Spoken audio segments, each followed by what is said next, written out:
we're ready, we never talk to someone.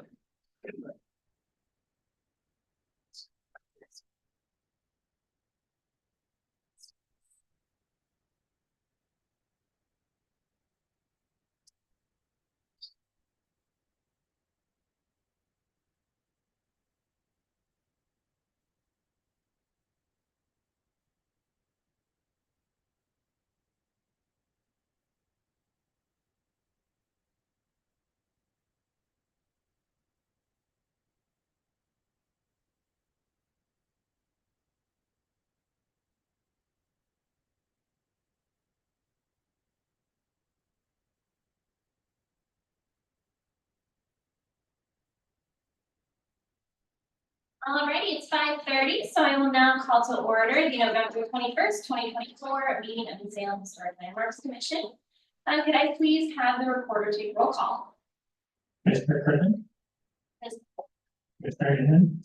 Here. Commissioner Hazen. Present. Commissioner Morrison. Present. Commissioner Morris. Here. Commissioner Strauss. Here. Commissioner Strong. Commissioner Weathers. Here. Commissioner Zimmerman. Here.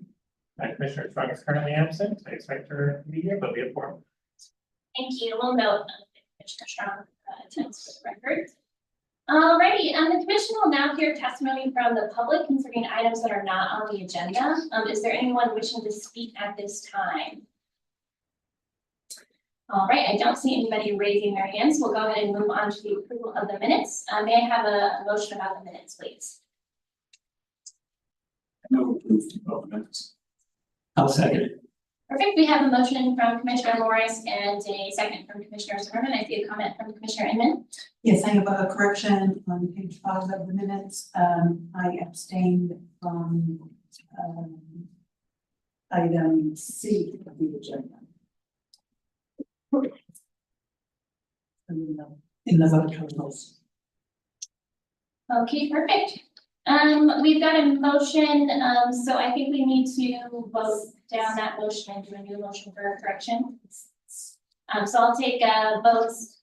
Is there a better way to do it? That's fine. That's fine. Okay, great. So I'll take a vote on this. We'll vote now and then we'll do a new motion for the correction. So all in favor of the motion, please say aye. All opposed, say nay. Nay. All right, the motion fails. We'll take a new motion. I move that we approve the minutes as amended. Do I hear a second? Correct. I'll second it.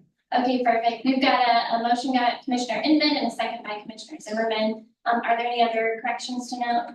Hopefully not, since we haven't given it. Okay, great. All in favor of approving this motion, please say aye. Aye. Any opposed? All right, the motion passes. Minutes are finished. That will move us on to the next item on the agenda, which is going to be our public hearings. First up, we have a continued hearing, which is Historic Design Review Case number 24-16. This is a continued hearing from last meeting, so it is already open to the public. We do not need to repeat the hearing procedure statements into the record, but I do need to know if the commissioners who were absent at the last meeting watched the recording of the last meeting. I watched the recording. So. Okay, perfect. Okay, if you could recuse yourself, we'd appreciate it. Are there any other ex parte contacts or conflicts of interest that anyone would like to? I guess it's mostly for Commissioner. Okay. Just as a note, I will say that I did attend Willamette University as a student, but I have no current ties and do not expect that my once attendance will affect my decision. All right, I do believe that the staff has just an update to give us. Yeah, thank you. Kimberly Fitzgerald, Historic Preservation Program Manager for the City of Salem. And as Commissioner Strauss mentioned, this is a continued public hearing, which was originally opened on October 17th.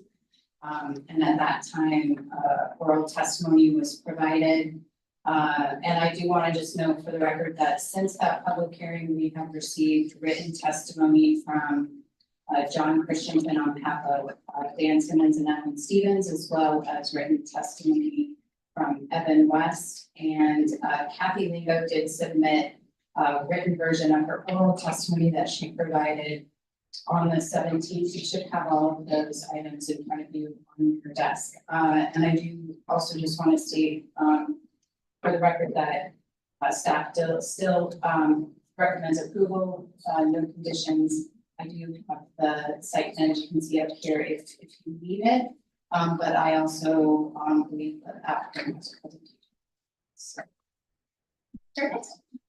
Are there any questions for staff at this time? Okay, I think we'll go ahead then and move to the applicant's presentation. I understand that you guys have some items to share.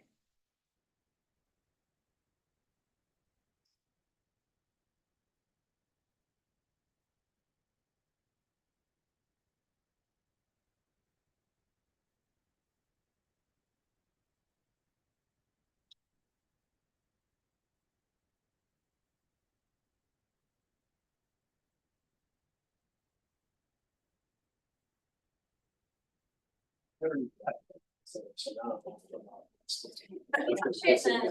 you make sure your speaker is on?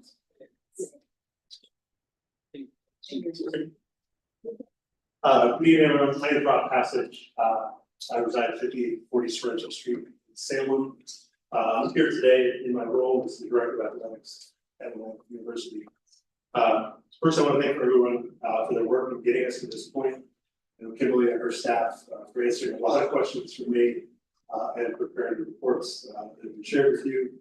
Also, the members of this commission for taking the time to consider our proposal and the work that you do in the community.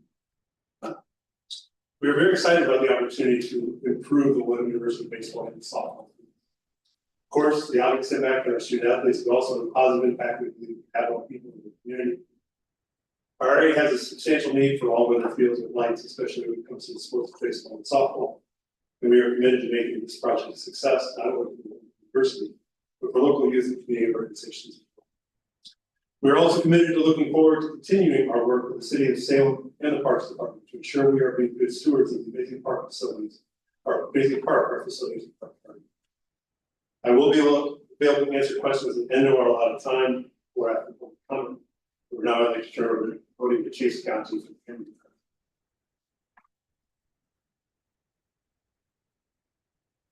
Chase Gonti, landscape architect, Cameron McCarthy, 160 East Broadway, June. Good evening, everybody. As a continuation of the previous Historic Landmarks Commission hearing conducted on October 17th, our presentation today offers supplemental information in response to public comments and questions from the commission, as well as additional planning information. The subject property is designated Parks, Open Space, and Outdoor Recreation, POS, on the Salem Area Comprehensive Plan. Comprehensive Plan was updated in 2020 and includes goals that describe and depict the community's long-range vision for Salem's future.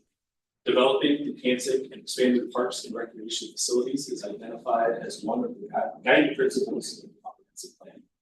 Outdoor entertainment and community recreational services are among the primary uses identified for the Parks, Open Space, and Outdoor Recreation Plan designation.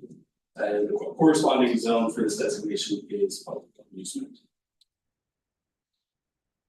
The city zoning map implements the comprehensive plan with more specific use zones. Subject property is identified on this map as public amusement. Permitted uses for the public amusement zone include outdoor commercial entertainment and major event entertainment. Willamette University's facilities align with the purpose and intent of the plan and zone designations. The Comprehensive Park System Master Plan is a component of the Salem Area Comprehensive Plan. Park System Master Plan classifies Bushes Pasture Park as an urban park. Urban parks are typically characterized by large facilities with regional draw, such as sport field complexes or stadiums. Park System Plan was last updated in 2013, and at that time identified a substantial need for active recreation facilities in Salem, including baseball fields. The plan specifically identifies the need to develop 4 new baseball fields by 2023 and a total of 10 new fields by 2035. The plan also recommends that at least half of these have lighting and synthetic turf. While Spectre Keene Stadium and John Lewis Field are owned by Willamette University, The restated agreement between the university and the city of Salem clearly establishes joint use of the fields by city-sponsored programs and Salem Kaiser School District sporting events and recreational programs. Thus, the proposed improvements directly address several of the recommendations made in the park system master plan. The cultural landscape management plan was approved as a guiding vision and advisory document for the city's management of park facilities in 2021, but was not adopted into the city's policy framework as an enforceable document. As staff has noted, the Historic Landmarks Commission does not have a regulatory role within the CLMP review process. The subject property owned by Willamette University is outside the boundaries of the CLMP, and the existing encroachment of the southern and eastern portions of the baseball facility into Bush's Pasture Park, shown in blue, is expressly permitted in the 2024 restated agreement between Willamette University and the city of Salem, as is the proposed expansion to the encroachment area shown in pink. The CLMP's recommendations for this area revolve around plant establishment and maintenance practices. Proposed improvements to the baseball facility do not involve the removal of any trees or native vegetation. The existing gate on the south side of the stadium has been shifted slightly to the east in the proposed design at the request of the neighbors to further protect against disturbance to the existing trees, meadow, and canis stand. The north gate of the athletic complex will continue to serve as the primary entrance for all activities at Apollo Stadium and Spec King Stadium. Willamette University's event communications and messaging will encourage baseball spectators to enter the facility from the gate. Related to the compatibility of the improvements within the historic district, the project involves alterations to a non-contributing resource that was built after the period of historic significance. Proposed improvements comply with section 230.070 of the UDC, general design guidelines for non-contributing buildings and structures, which requires that materials be consistent with those present in the district generally. The historic nomination does not identify specific architectural styles or materials that define the character of the district. The supplemental materials submitted ahead of today's hearing include a detailed inventory of existing materials found in Bush's Pasture Park and the surrounding residential areas. All of the materials being proposed are found elsewhere in the district, including chain link fencing, black ornamental fencing, and black finished light poles. To reiterate, Willamette University has operated athletic facilities within Bush's Pasture Park for the past 74 years. Proposal is consistent with past investments Willamette University has made to athletic facilities it owns and operates within Bush's Pasture Park. We support the staff recommendation to approve the proposal. Thank you very much. Excellent, thank you. Are there questions for the applicant from the commissioners? Commissioner Morris? So some of the comments that we've received, I just want to ask you specifically what the thought process or whether this is on the table. We had a comment asking whether that south gate could be utilized solely as an emergency egress, since historically the north side has been the access point for most of Willamette's services. So what was the thought process behind having that? So is it primary? It's not intended to be a primary use gate. Can you go back to the parking plan really quickly?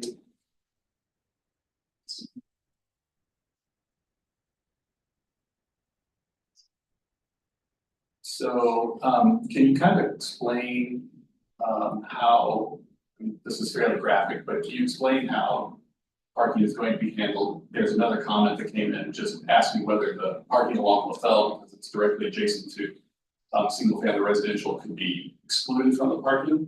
But can you explain how the parking for these larger events is going to be handled? I can talk about what we do now. Primarily, this really impacts our football games, home football games. Actually, the last few weekends, we've hosted Cascade High School in their state playoff games with the field. It's been unplayed, so they asked to use our field. Typically, we have monitors in that north lot on Mission Street. They have a copy of this sheet, basically, because people are coming in, they're directing where to park. Making sure they're not parking, in the spaces where they shouldn't. If they're asking us where they should go, we're directing campus. For larger events, we have in the past, used transportation from campus. And that's something we plan to offer, we continue to offer. So from this parking diagram, it looks like you're still just showing parking on the north side. Yes, Is that correct? Okay. Thank you. Are there other questions from commissioners? Okay, I think that means that we can move on. Thank you for your presentation. I'll now call for the neighborhood association. You do have 10 minutes if there is someone from the neighborhood association here. No? Okay. Great, then I think we'll move on to names from the sign-up sheet. Okay. We will have it in 1 moment.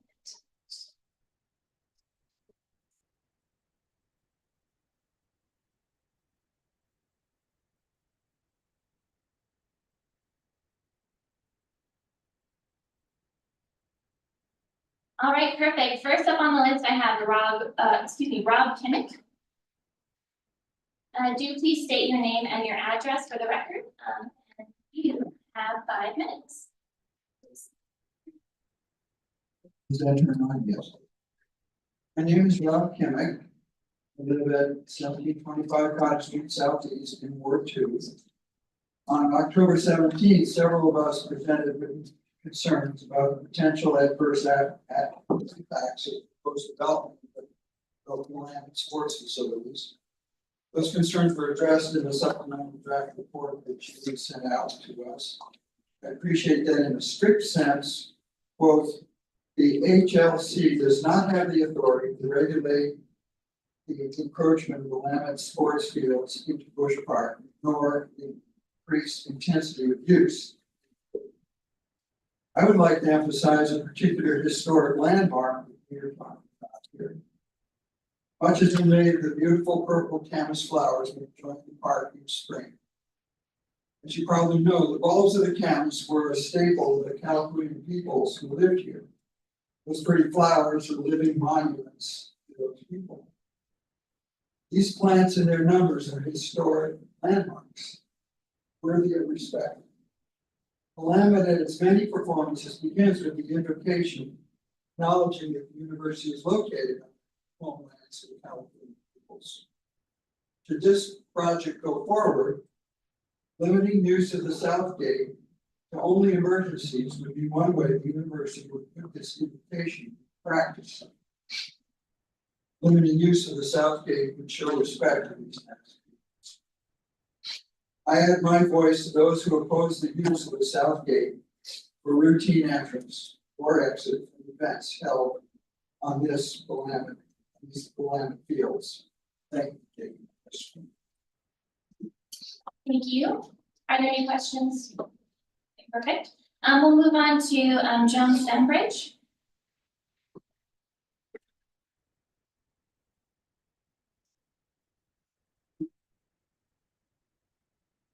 My name is Joan Stenbridge. I live at 1695 Winter Street, Southeast Salem. Thank you again for the opportunity to be here with you. You are one of the most important panels that guide the city in making historical land use decisions that will affect Salem for years to come. I would like to spend my time returning to the Cultural Landscape Management Plan of 2021. City staff states that the City Council approved the CLMP but did not adopt the CLMP. The distinction being that there are no laws that you will be violating if you ignore CLMP. But do you really wish to dismiss the carefully constructed state-of-the-art planning instrument specifically designed to guide you on how to preserve Bush Park and Deepwood Gardens for future generations?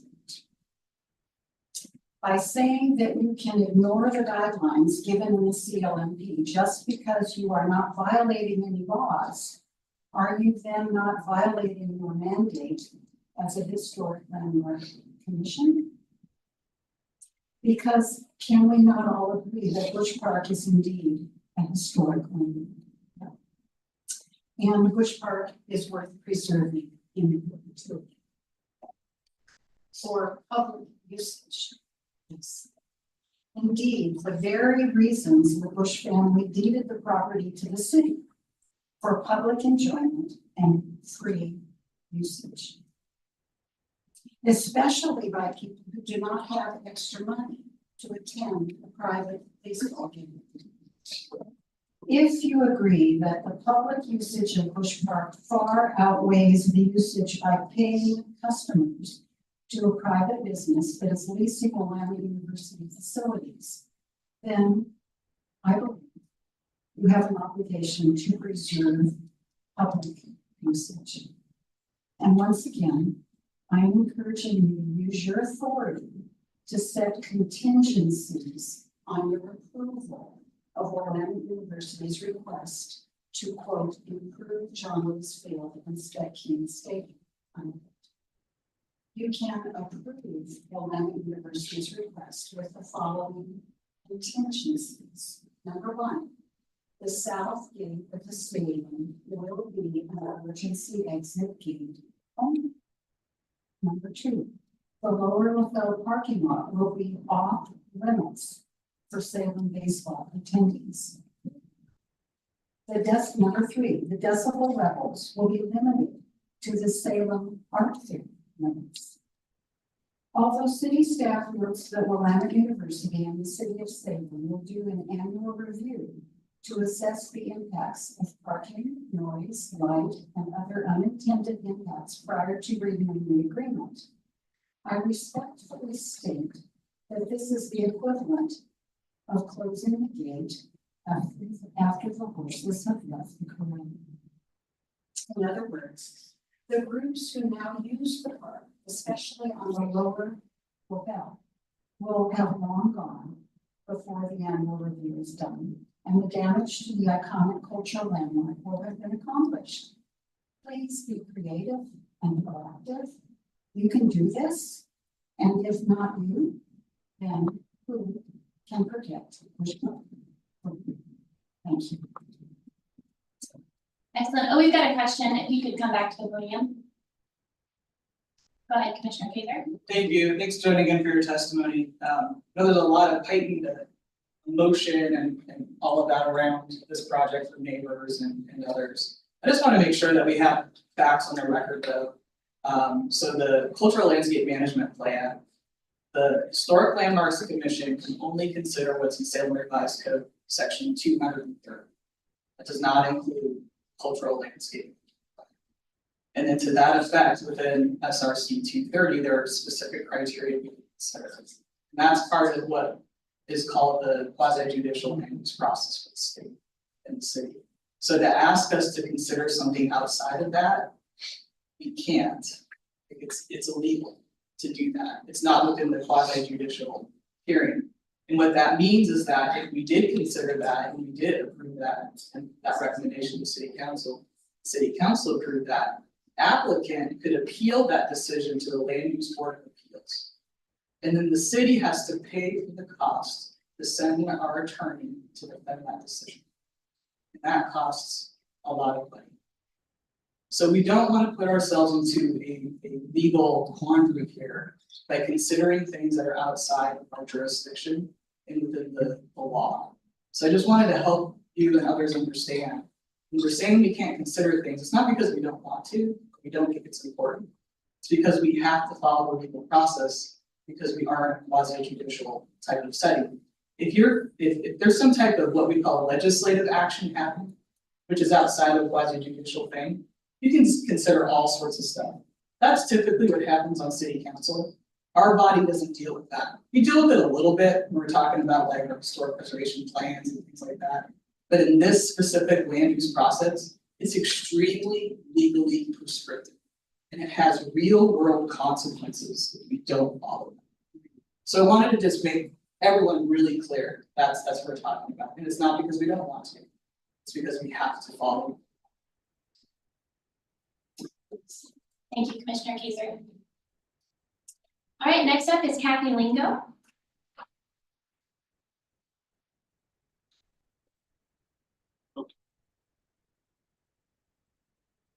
You can say your name and address for the record. Sure, my name is Kathy Lingo, 1755 Winter Street Southeast in Salem.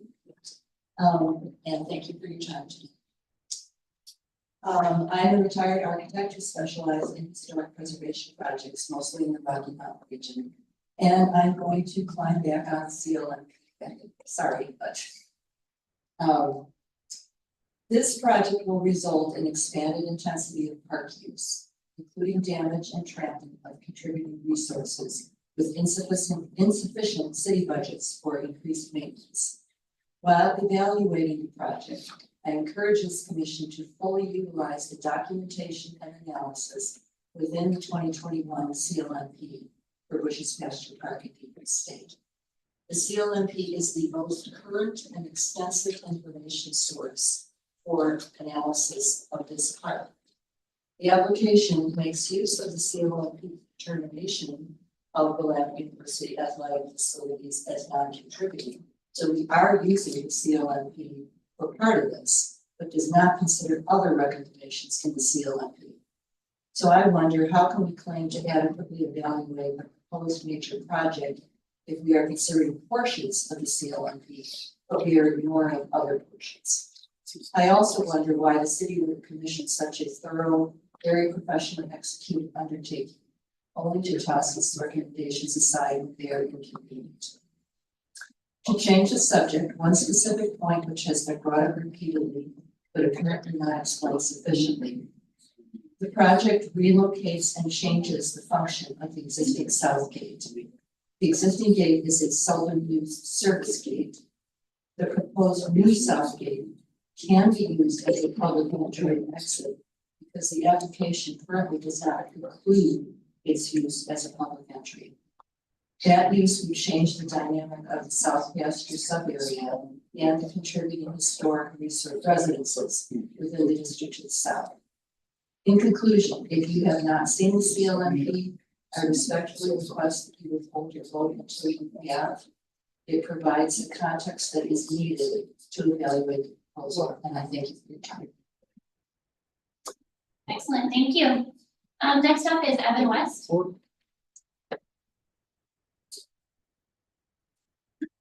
Thank you. I'm Evan West, resident of Ward 7 in Salem. I did submit most of my thoughts in writing because I wasn't sure I was going to be able to be here. So please be sure you read those because you'll be able to more within the next time when he's speaking right now. I'm appreciative of Commissioner Kaiser. She actually saved me some time with her clarification earlier. I wanted to remind the commission tonight that it is actually a great thing for you to remember that you're considering very specifically the section of Salem Code that deals with historic preservation. As I'm sure you're aware, the state of Oregon mandates that local communities protect resources on the National Register of Historic Places, and the city of Salem has done so very diligently, if I'm going to say so myself. And the code we're evaluating tonight is specifically for that purpose. And that's why, if any of you actually feel that there is reason, as I think you should, to ask the applicants to do better, you absolutely have full legal authority to do so, and I'll try to illustrate that for you now. So the applicant, meaning in this case Karen McCarthy, and the plural application that's before you on the screen, makes a couple of mistakes. They identify a non-contributing resource and say what that essentially means it has no ability to impact or affect contributing resources. That's factually inaccurate. And after doing that, they deny or omit any responsibility to mitigate adverse effects to historic places. The code, of course, doesn't really spell all that out. It leaves a lot of leeway, again, mostly for you commissioners to be able to take action as necessary. It asks, is there general compatibility in the design? And what the applicant has provided is a dictionary definition. Sure, we can find chain, fence, and steel and concrete elsewhere in this historic district. That's not the point. That's not what we're evaluating. We want you to have the ability to evaluate. I think it's not a stretch at all to say that a vertical and horizontal increase in the facility size probably constitutes a simple common sense adverse effect to the historic district. And in most cases, mitigation is proposed, either avoidance, minimalization, or compensation in the case of adverse effects. And the applicant and the application doesn't address that in any way in this case. So I would ask you and encourage you, in order to have the job done correctly, to ask the applicant to go back and work with historic preservation professionals to make that part of their application. And that's not because I don't want to see baseball happen at Bush Park. I was actually talking to Luke Emanuel, Salem Baseball, recently, and he expressed his frustration with that citizens have been coming to him with a lot of requests for what he needs to do, what he should do to minimize the impact of the park. And I realized it is because the city systems that are designed to take the burden off of him and off the citizens have failed to date. This commission is the last line, really the last opportunity to ensure that at least for preservation of historic resources, your work is done diligently, and applicants, Cameron McCarthy in this case, who being paid hourly to do work, it is fair, ensuring that the code is met and that mitigation is proposed and that the historic resources of the National Historic District are not impacted. So yeah, that's a mouthful, and again, I apologize off the cuff. So if you have questions about that, I'm happy to help, and full-time preservation professional, so I can talk all night.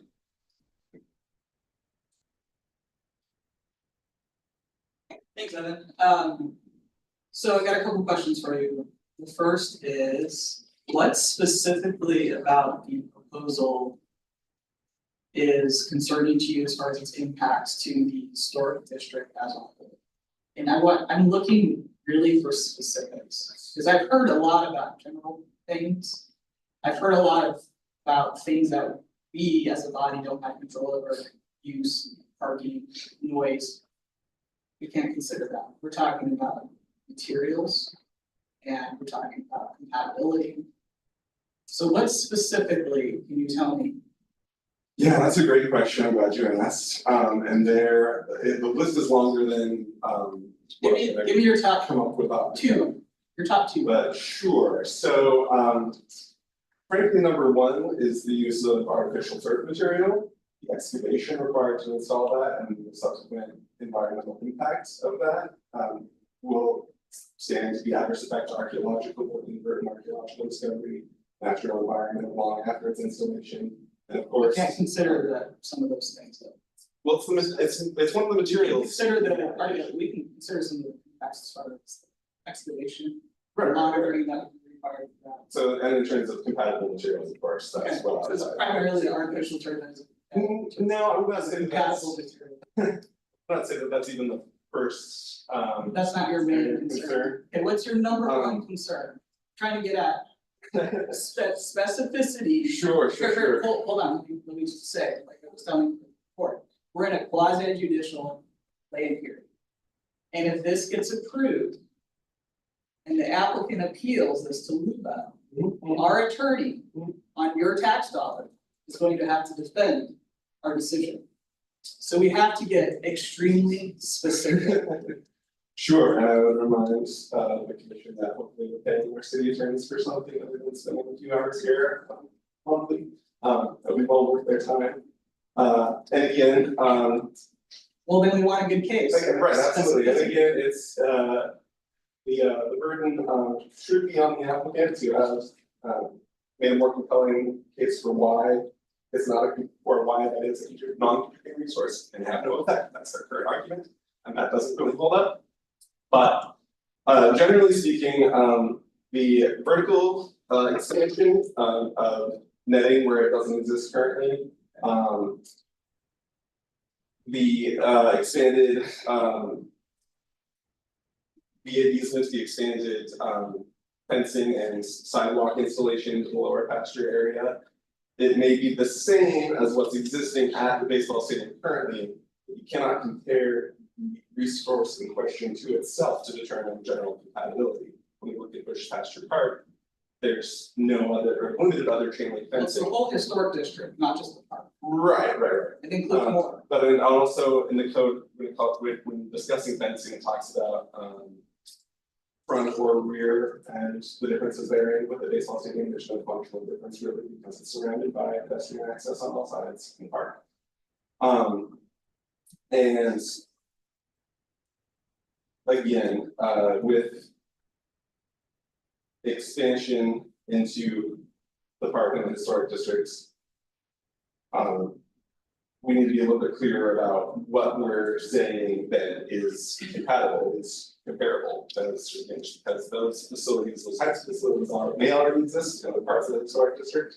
There's been no real effort to demonstrate what exactly is being compared to, and either that is therefore acceptable or creates no adverse effect, which again, the code, as it's worded, is designed, I think, to give you something tangible, like you're saying, something specific materials we can say, you either haven't explained enough or that's really concerning. But the point is also to allow you to say, you have not proposed mitigation for adverse effects, we'd really like you to do that in your application before. So you're leading me to my second question, which is you talked about mitigation quite a bit in your written testimony. So what mitigation strategies would you recommend? Again, your top two, your top two. There are three types of typical mitigation. There's avoidance, minimalization, and then compensation. If first you can't be done at all. Obviously, no one's asking for the existing facilities to be torn down. No one's saying at this point we don't want use of the baseball facility for other baseball. In order to avoid an increased impact, there was extensive discussion about the impact of lighting, and it sounds like I think they've agreed on dark sky compliant lighting, but the same thing with a vertical growth in existing lighting tower, lighting feature heights. The visual intrusion of view sheds within the historic district. As far as the netting and whatnot. Netting and we also need lighting installation. Visual intrusion into view sheds in the historic district is something that I know the staff considered, but I didn't see that addressed in the applicant's report. Other avoidance, you might not have seen it in the site plan application. There was a request to make the ADA walkway on the south or LaFell side the minimum acceptable ADA standard instead of almost double that the applicant asked for. That cuts down on the amount of intrusion into the new easements. That's minimalization a little bit. Avoidance, I'm going to skip actually and go into compensatory measures, which can include there was some discussion at one point about will the applicants offer to help with the city tennis facilities, making those lighting units night sky compliant as well. Is the applicant willing to sponsor a project to increase interpretation about the historic nature of the lower LaFell area? All of that is something that is not only perfectly acceptable, but I think be welcomed by the community. And that doesn't mean necessarily again that they abandon the project entirely. No one's really expecting that. But it will take the burden off of the individual if the applicant is required by the city to meet that expectation. Thank you. It sounds like then what I'm hearing you say is that there's mitigation techniques we can incorporate without denying this project. That we can put conditions on it. And I've seen a lot of these in the past, and I used to do historic preservation. Yeah, absolutely, that is the case. I think that it would be best for everyone if the applicant had to do a little bit more homework before their application as it exists was approved. You might feel differently that the conditions are enough, but that will again reduce the amount of complaint later down the line. Yeah, I appreciate you entertaining my questions. Yeah. I'm pointed and direct, but it's for a reason. No, And we yeah. get, we get a lot of testimony and, I have to keep people accountable, Totally. but also, within the facts too, so I appreciate you. Absolutely, thank you. Perfect. Thank you, appreciate it. We'll move on to Chase Gonti. Oh, okay, perfect. All right, Robin Bodie. I'm actually speaking for the criteria. Excellent. Jeff Schumacher.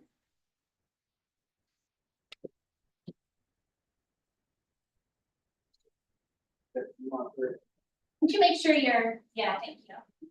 Jeff Schumacher, 1945 West Mount Hill, Southeast. Yeah, contrarian, I'm here to express general support for the project. I've lived in that spot for maybe 20 years and seen so little action at the baseball stadium. I for one would welcome more use. So I think the land plan sounds great. I would like to see more land being there. If the larger community can use it as well, so much the better. I'm also a fan of the summer baseball league. I understand that, you know, that may lead to an intensification of use, but, for me, it's you balance the intensification of the use versus the benefit to the community. And it's for me, the community definitely needs, it's more important.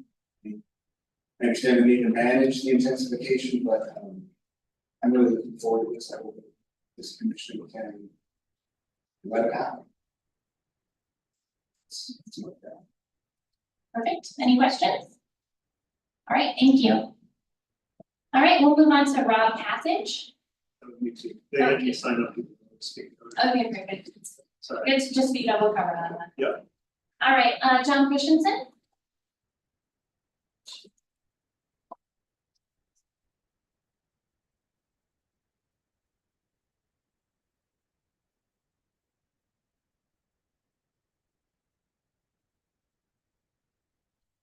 Hi, can you hear me? Ooh, what do I do? Can you hear me? Okay. For the record, my name is John Christensen. I have lived in Salem almost 40 years, 50 years. I have chaired the SCAN Historic Preservation Parks and Gardens Committee 15 years, maybe longer. I started in 1980 in this process, and Ed currently is the head of the committee. We have 10 people on the committee, 8 people are on the board of SCAN. I'd like to enter into the record, which I've given to staff, an article from the Oregon Humanities Commission called Purple Prairie. And in that, it was done in the winter of 2023. I think there's a significant quote from a native person. And it reads as follows. Our history isn't written in books. It is written on the landscape. They remind you of all the lessons and all these things that give you a fuller way to live your life. And I think there are a number of things, but I think what's been absent in this process, not in your process, because it's still ongoing, but I had a chance to review the staff report to Parks. I've had a chance to review this staff report to the City Council on the encroachment. And I've had a chance to look at the staff reports that Kimberly or Ms. Fitzgerald has done. There are a couple of things that are absent.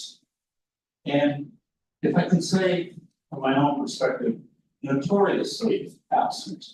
And one is the promise that is in the cultural landscape management plan to coordinate, to collaborate, and to represent the Native people's perspective to the ancestral land, which is part of Bush's Pasture Park.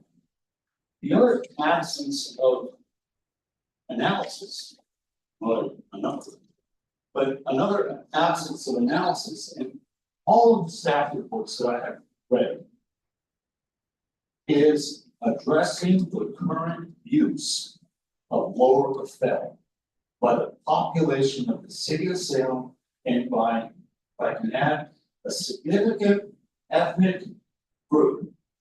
For 20 to 30 years, the Marshall Islandese community has used that Phillips Field and the Lower Bethel area for regular summer seasonal games.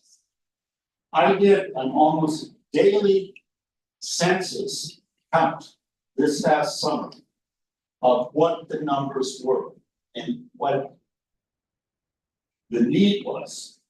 One day, I counted 157 vehicles on the Lower Bethel. Other days, I counted 95, 85, 90. There is a Frisbee league that meets our open Frisbee every Tuesday. on Lower LaFette. There are picnics, there is, what was it, union gatherings. And none of this information has been brought to council. None of this information has been brought to the Parks Advisory Committee. And certainly it's not in your report. The other thing, I know you're giving me the yellow light, green light, not green light. I have distributed the article on the Purple Fairy from the humanities. And I would also like to enter into the record a very rare book. Sophia, how do you pronounce her last name? Sports. A woman, a person, an individual spent close to 20 years working out in the field from the age of 65 to the age of 88, maybe, working every day. And she found Buchanan Slope, which is immediately south of the baseball stadium. She collected something like 130 baseballs on the slope. All donated time. That's your Yeah. time. I'm almost finished. I apologize. She put together a memoir, 1,000 pages. That's volume 2. And I'd like to have that into the record. Excellent, thank you. It's a rare book, but only 100 copies. Are there any questions? Okay, perfect. Thank you, John. We appreciate it. Thank you for your time. All right, that's the end of my sign up list. Is there anyone else here who would like to testify who did not sign up? All right, perfect. Come on down. Just a reminder, please state your name and address for the record.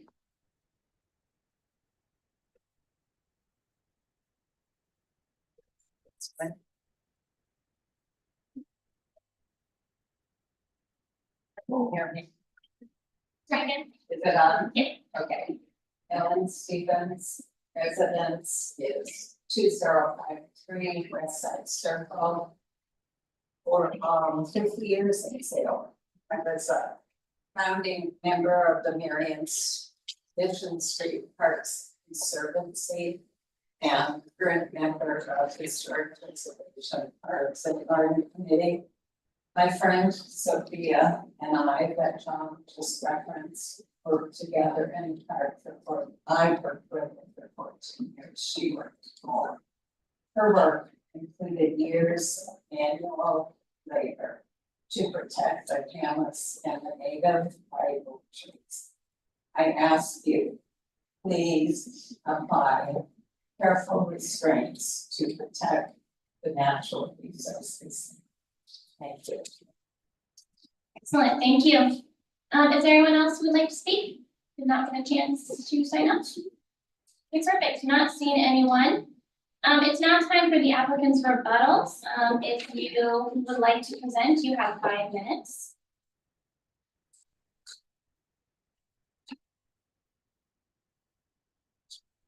If you could just restate your name and address for the record, that's appreciated.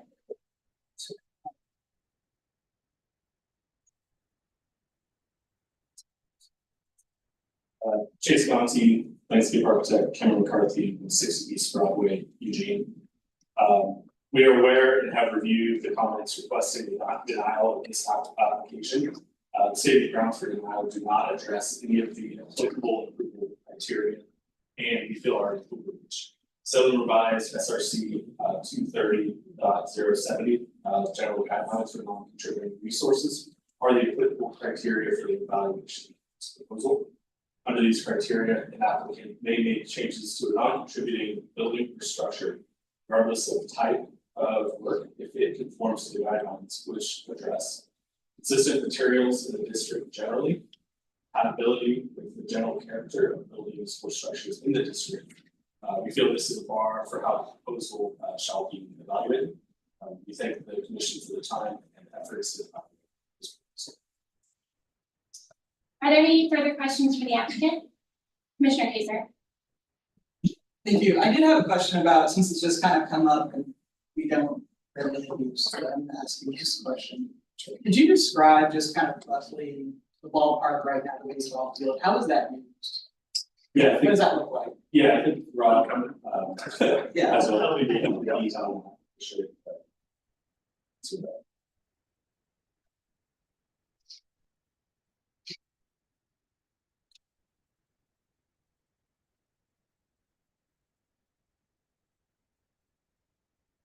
Yeah, I need my name again. Yes. Okay, Rob Passage, 5840 Sterling Street, Southeast. Right now, the baseball field is used, I would say almost on a daily basis, but during this active year, our baseball team is out there quite a bit. When they're able to, one of the parts of this project is to install artificial turf so we can use it more regularly, in addition to things. Not only our team, but we also build outside groups who have teams. Both use it, to be sort of South Salem's, ball field, had an image. They use our stadium, for a few of their games. Fortunately, about the first 6 would be not. That's typically it's our games, practices, occasionally. So like Cascade High School, right? Use our, yeah, so the complex is, the whole complex is the track, football field, baseball. Okay. So you're using it year round as much as you can, Yeah. given the weather and whatnot. Do you expect that use to change with these modifications? I do expect that. And what would that look like? Yeah, I mean, I think, one, hopefully for us, we're gonna be able to play all our games at home. Right now, we have times where we're traveling to other conference schools to play games, we're just canceling games because we can't play. I'm also hoping that we can bring the same kind of schools, use that for their games and practices.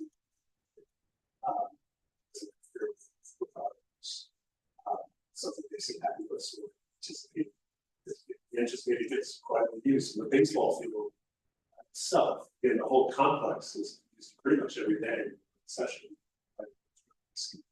So the use will increase, but in terms of, you would try to do that now essentially, but you can't. But we can't, right, and we would play on baseball field a lot more, but unfortunately, we had bomb cycling.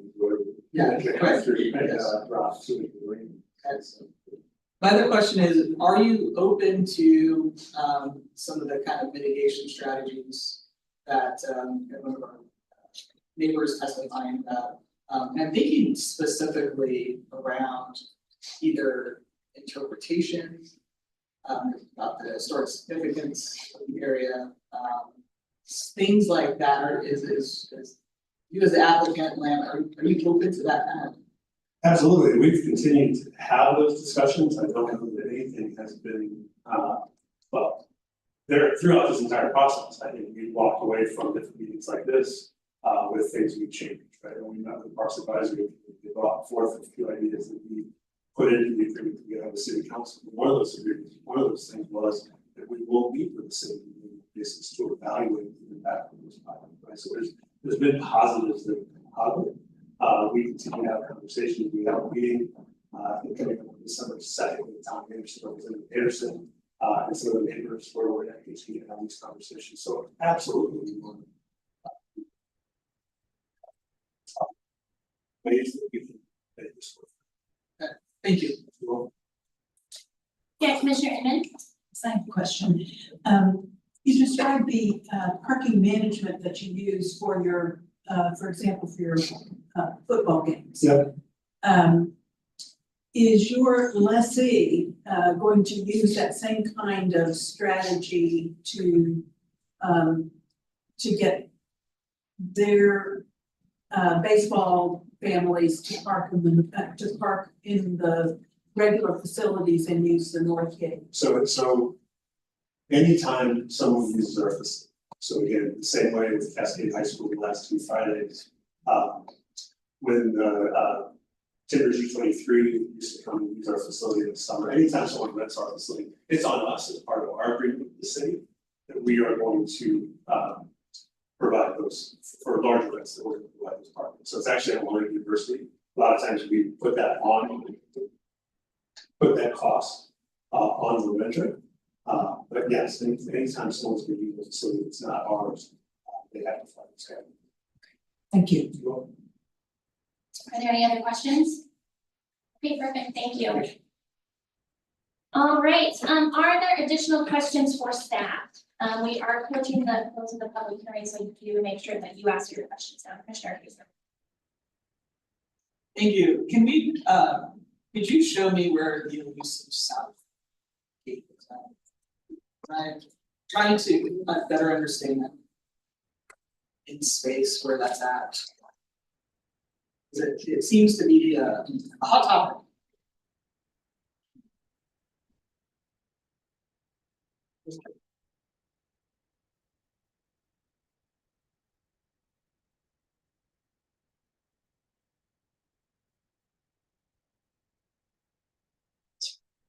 Kimberly Fitzgerald, Historic Preservation Program Manager. And I don't know, can you see my? Yeah. See my cursor, so the little north arrow is there. It doesn't show the context of the streets, would that be better? Yeah. See, I can go to another slide. I'm just wondering, is it part of the facility itself, or is it in the park? Which is part of it? Is it near the field? Or is it Part of the field. it's part of the field? And see. And there's a gate there now. Yeah. I'm thinking.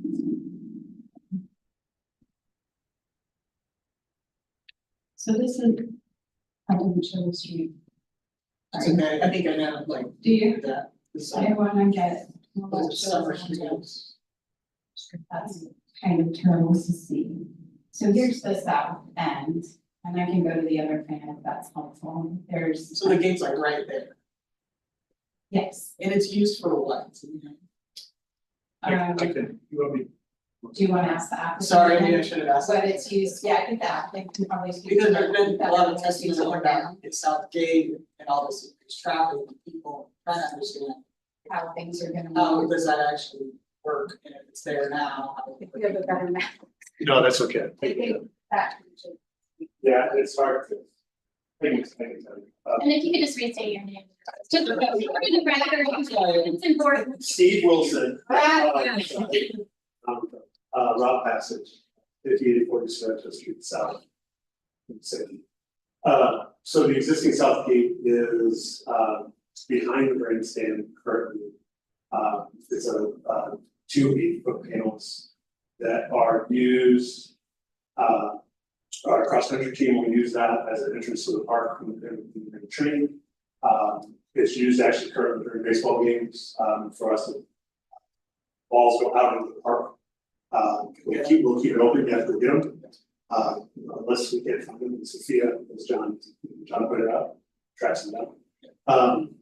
It's also used during events, so when we host cross-country meets, that is actually a part of our course. For our annual cross-country meet, that I think next year is its 50th year. And then also the Awesome 3000, kids run, they run down the backstretch of a track, and they exit through that gate out of the park. And then come in different ways. So it's not typically open, It's not typically. it's only during events, and Yeah. it sounds like it's really just for participants in that. Kind of in that, in baseball, it's open generally, we typically don't take tickets. We do that occasionally now for our games, so people come. But again, our intent is to continue to use the north. So then in the proposal, the proposal is to slightly move the gate. Yeah, and so where the gate is right now, and this actually came from, not from a walk, but we have a neighbor. Where the gate is right now, there was concern that people could exit that gate, we're gonna actually congregating in an area where there's a lot of cameras. So we had a conversation about moving that gate away from that area, so people were to exit from that spot. That they were being trained, university trained. Okay. It's not preventing people from going there, it's just directing them. It's trying, yeah, it's trying to point in the building. Okay. But it isn't existing, Okay, thank you. You're welcome. Then another question. Yeah, go ahead. Kimberly. If we were to do something like a mitigation plan. If we wanted to work that into conditions, what might that look like? Do you have an idea? So I want to be very careful. Yes. And again, Yeah. speaking regarding the limitations that the Landmarks Commission has. SRC 230.082 has the criteria, the requirements for mitigation. So unfortunately, because this is a private project, and it's impacting a non-contributing resource. Through that portion of the code, the Landmarks Commission does not have the authority to require or impose mitigation upon the applicant. Now, I am, without going into specifics, the city, through the archaeological compliance clearance review process is currently working with the applicant and professional archaeologists on doing required testing to ensure compliance, not just with our local law, but with state and federal law regarding the protection of archaeological resources.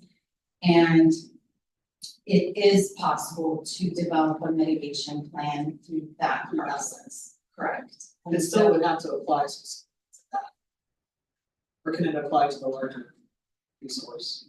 It can, well, it's, as you know, well, if you've worked in preservation, it has to have a component that applies directly to, if there's an adverse effect to the project. But again, the applicant is free to develop a mitigation plan that can provide mitigation that would have a larger impact. So that would happen through a different nexus. Correct. But it's good to know, that's good information to have. And it sounds like the city neighbors have been talking a lot, not just in this venue. Correct. Outside of that. Yeah, and I also want to just state for the record, since there has been testimony regarding the importance of tribes and other cultural groups, that is a very important component of this archaeological clearance review. And this has and will go to the tribal roundtable, which we need something like this group with representatives of the tribes who have an interest in what happens here. Okay. I have one last question. Okay. The synthetic grass, Yes. is there any guidance from National Park Service or other places about that specific?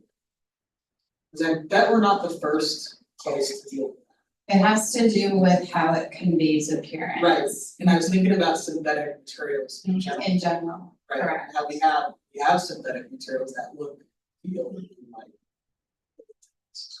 Yes. But yeah, I was just curious if there's anything, guidelines or. Yeah, I wasn't able to find any clear guidelines, although I did look at examples, and definitely we're not the first jurisdiction. I think I looked up in Portland to see if there were other examples, and there is a historic precedent of older sports fields replacing grass with this kind of synthetic turf to allow the kind of use that they're describing they want to pursue here, but while retaining the feel best you can. Technology changes quickly, so best as I could tell, I'm looking at codes, like historic codes, I was also looking at that. It's not prescriptive because the technology changes, it's more the general, can that material convey the general appearance of what is existing. Thank you. Commissioner Inman. Yes, I had a question also about the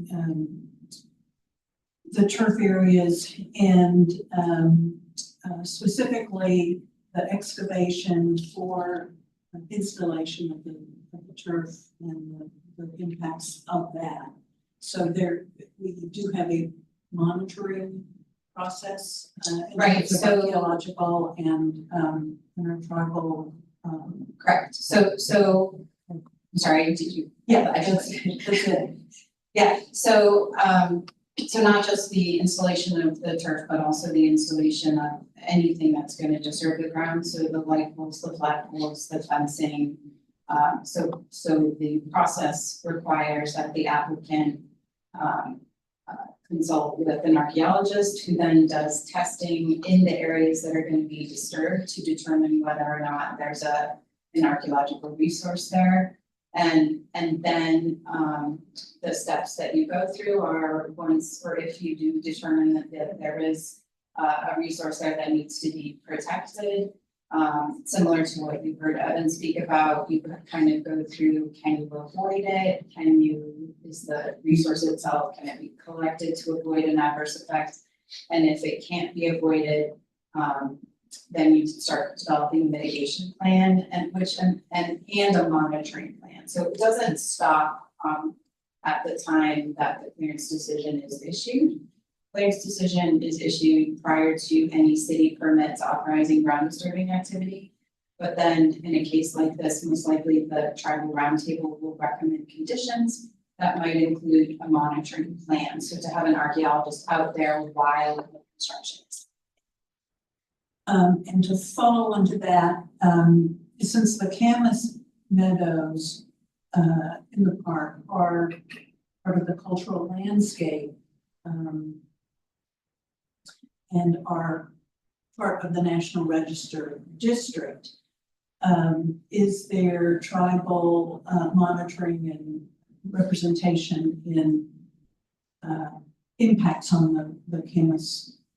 So one of the things that the tribes could request as a condition is to have a tribal monitor out there during construction, making sure, for example, the staging is going to be for construction does not adversely impact those Camas fields. It could be a condition on the clearance decision or recommended condition. Sometimes they do want to have their own tribal monitor out there in addition to the monitor that the applicant would be required to hire.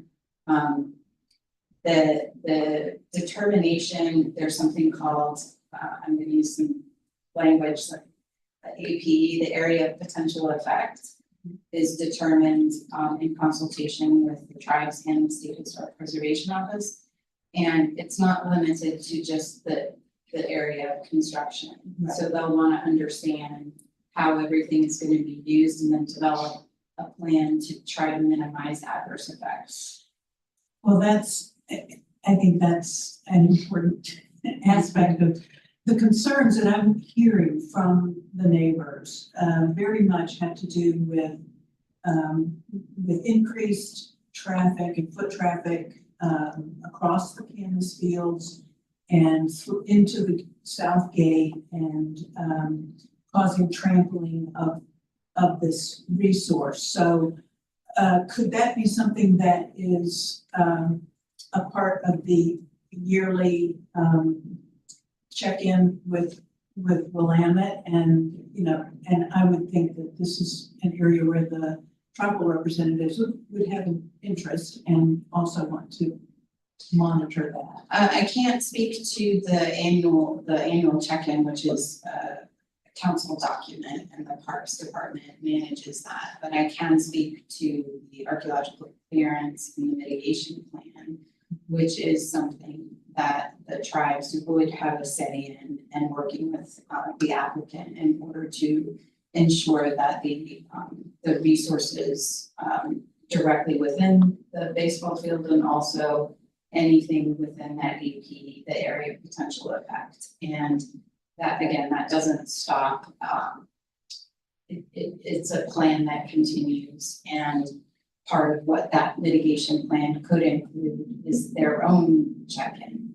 That would not be a city council. Can we make a recommendation to tribal representatives just separate from this proceeding, or noted in this proceeding, but in some way just here's something for you to.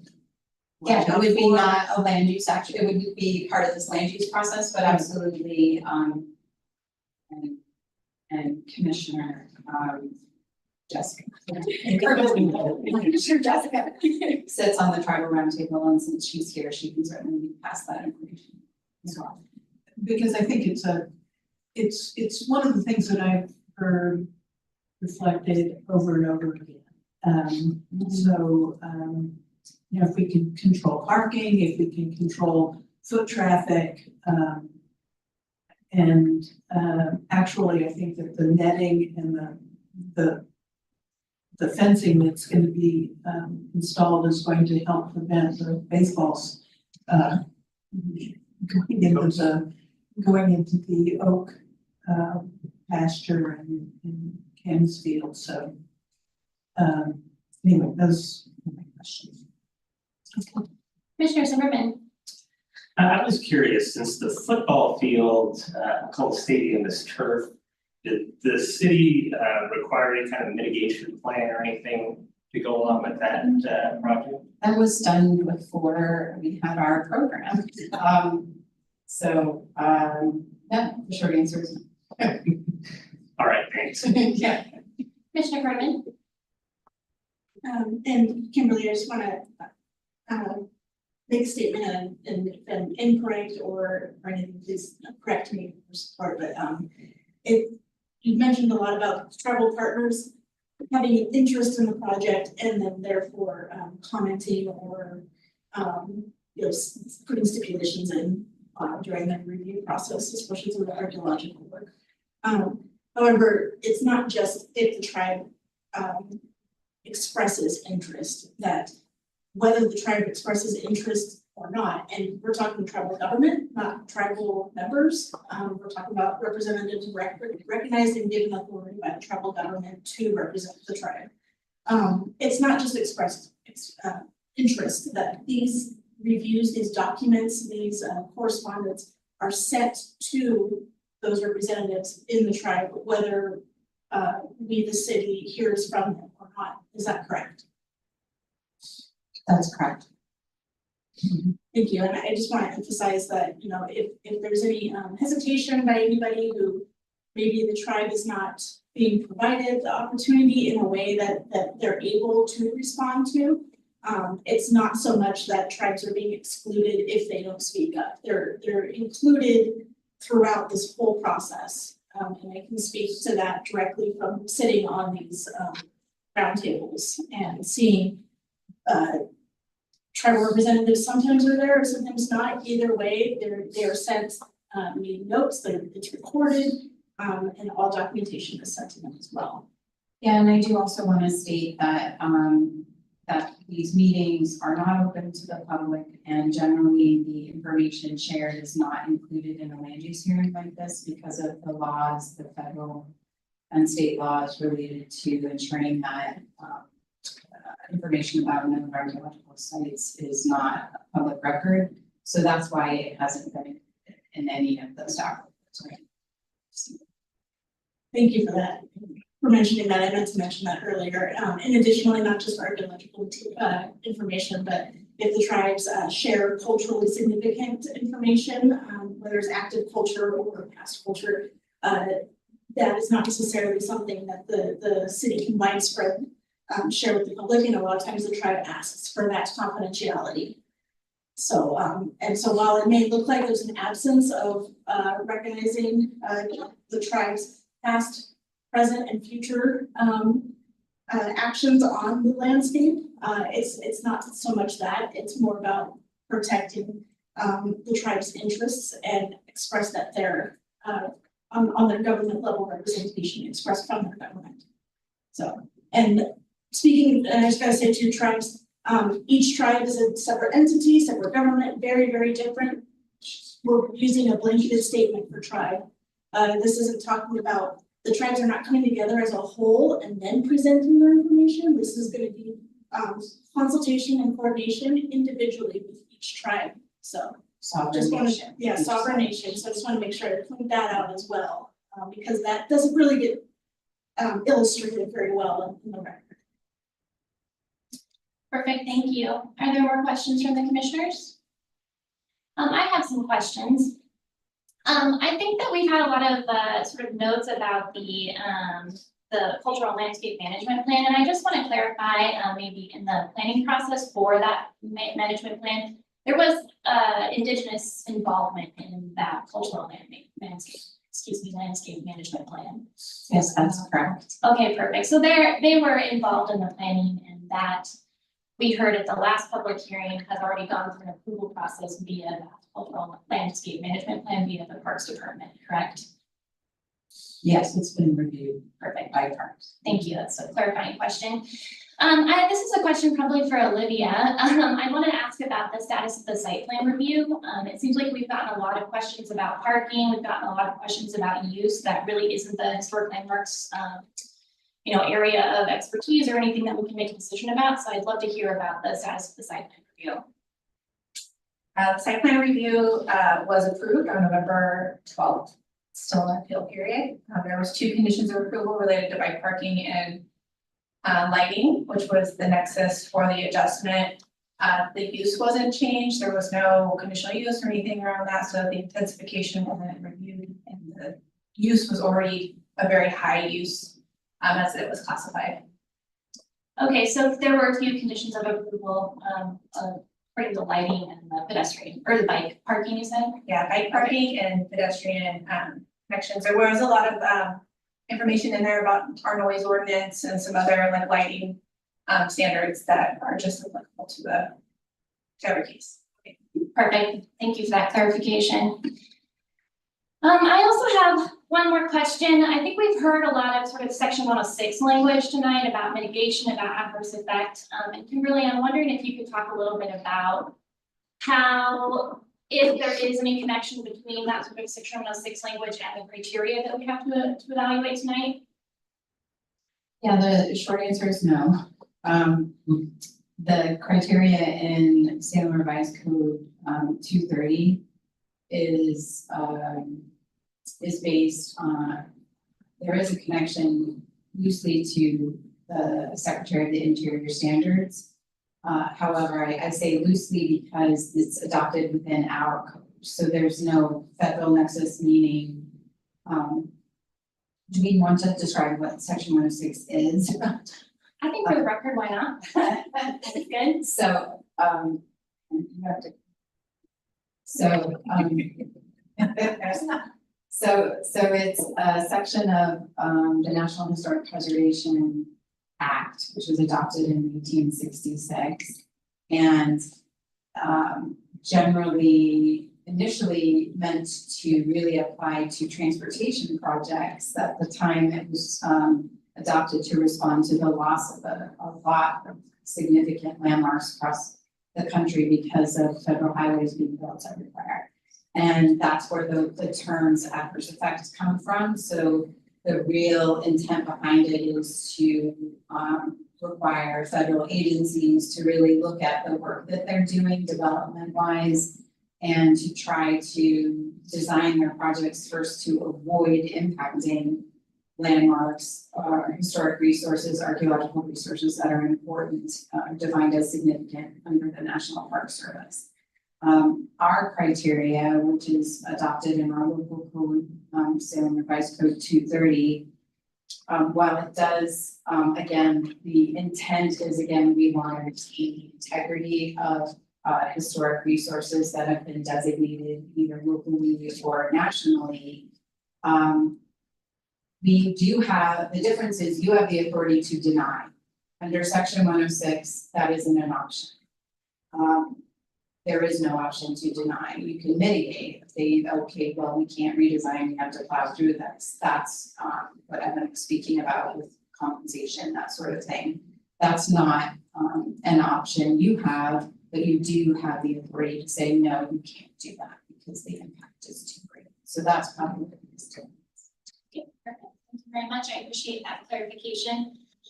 I think, let's see, I think that's all the questions I wrote down. We are kind of approaching the end here, I think. Oh, go ahead, Kimberly. Sorry, I forgot to mention, so the book that oh, thank you. John Christensen shared with everyone, staff is going to scan that, and he has the other volume that he mentioned. We are going to scan that as well, and we'll provide that not just to you, but the members of the tribal roundtable so they can have access to that information as well. Okay, perfect. Thank you. Okay, perfect. I think before we close the public hearing, I just want to remind commissioners that we really got to gear our decision towards the criteria that we have to make a decision about tonight. That's really about materials that are consistent with buildings and structures in the district generally, and that alterations and additions are compatible in design. We've had a lot of kind of conversation about whether we could propose some mitigation, but just a reminder that any conditions that we impose must help the applicant better meet these criteria. That's really where our decision has to lie.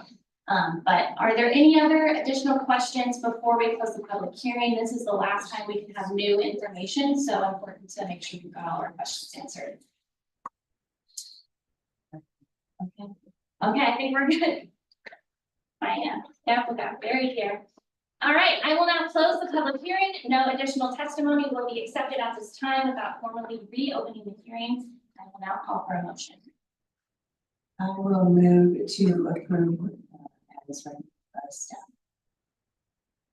A second. We've got a motion to approve from Commissioner McGlinty Timbrook and a second from Commissioner Kaiser. If you could speak to your motion, please. Mainly, I think that this was just a really good demonstration of following through with the process of, application, applying for permits, going through, requiring the city and applicants go through certain amounts of, due diligence to take care of the things that are concerning to the public. And I think that it's been a good demonstration. I think that the city tries really hard to involve the public as like stakeholders in the development of different plans and things like that. So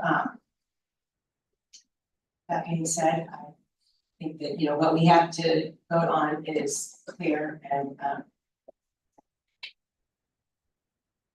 more comments, Commissioner Kaiser? Thank you.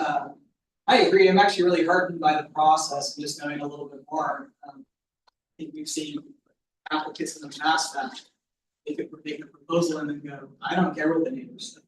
I don't care. I'm just going to do the bare minimum, not talk with anybody. And that's certainly not what's happening here. And that makes me feel good. I keep going back. When I was in my historic preservation career, our state historic preservation officer at the time had this mantra. And the mantra was, a used building is a saved building. And this is not a building, but it is a resource. And this is a resource that we want to be used. Because I think we can all see around our city, when a building or a space is not used, it usually goes away. I mean, bad things typically happen to it. And sometimes in order to make sure that that use can continue and benefit the community, things have to change. And there's trade-offs to that. I think this is a trade-off worth doing. If we can make that facility better engage our community with that. I think the applicants have demonstrated burden of proof here, given our very, very narrow criteria we have to consider. And I think it can be very difficult for the public to understand our authority is very narrow. And so while they can argue larger things that they don't like about it or other things that we should consider, we just can't. And I know that can be really hard to hear, but we have to do the right thing and it's within the law. Because I don't want to find ourselves in a situation where we are trying to argue something that is not really within the law and procedurally we shouldn't have done that. So I'm very supportive of this. I'm excited to see it actually. And I hope the neighbors will continue to work with the applicant and the city and all the kind of annual reviews that happen with the tribes. I think we have a really good thing going. So I'm very supportive of this. Commissioner Hardeman?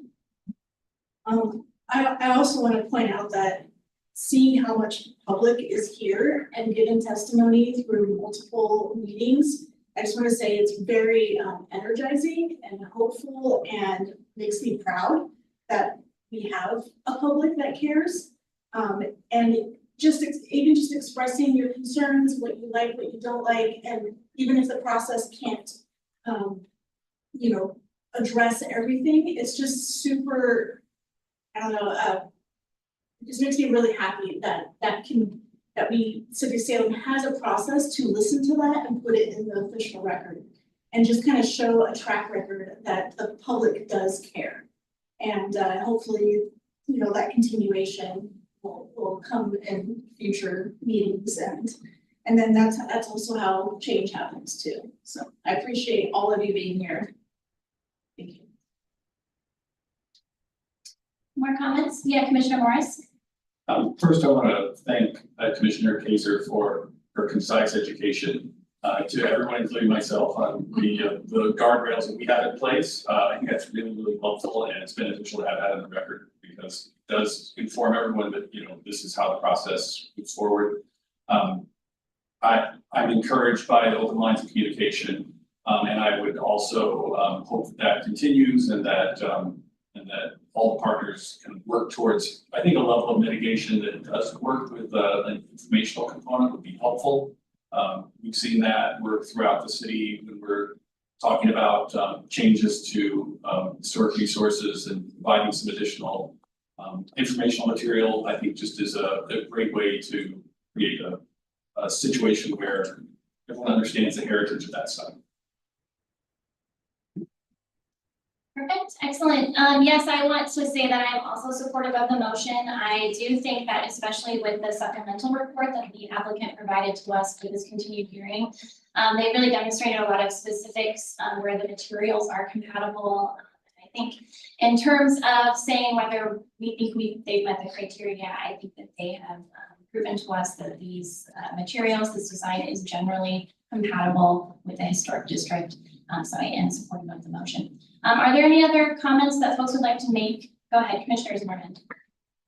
I'd just like to say that to see such a good dialogue between the applicant and the neighbors with the different avenues that have come with this proposal, with as they've spoken with the city council, as they've spoken to us, they've talked to neighbors. I mean, I can understand that there'd be some frustration with not being able to direct maybe the conversation completely in the way that they want, but it seems like the applicant has been receptive to at least hear the concerns and make some changes that work for themselves as well as the neighbors. Hopefully, as things move forward, if something comes up, that the applicant can continue to be receptive and, monitor things. And we have every yearly thing, but just as things kind of come up with the neighborhood association, that kind of thing. Just to continue to have that dialogue and be open to making changes as needed. I think that's real helpful to hopefully make the project a success for the applicant, but as well as being something that works with the neighbors as things kind of develop. All right, perfect. I think, is anyone else like to make any comments? I think then I will go ahead and call for a vote. We have a motion on the floor to approve the staff recommends with no conditions. All in favor, please say aye. Aye. Any opposed? The motion passes. Oh, that's right. All right. Excellent. That is the end of that public hearing. I do really want to say thank you to the public who did come. I know that some of you might be disappointed in the result. I think that this is an example of the process working the way it should. And we really do appreciate you coming in to be followed. We'll move on to the next item on the agenda, which is our second public hearing. This is going to be for a local historic resource designation, case number HIS 24-22. I will. Okay.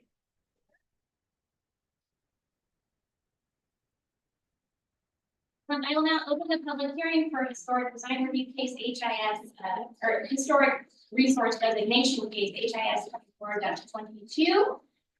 This is for the Criterion Schoolhouse, which is located at 2330 17th Street Northeast. Could the staff please hear during the superintendent's department? This is the public hearing to consider case number HIS 4-22, property located at 2330 17th Street Northeast, compared to the applicable to the hearing or listed as being revised approach number 823-010, designation of bubble historic resources.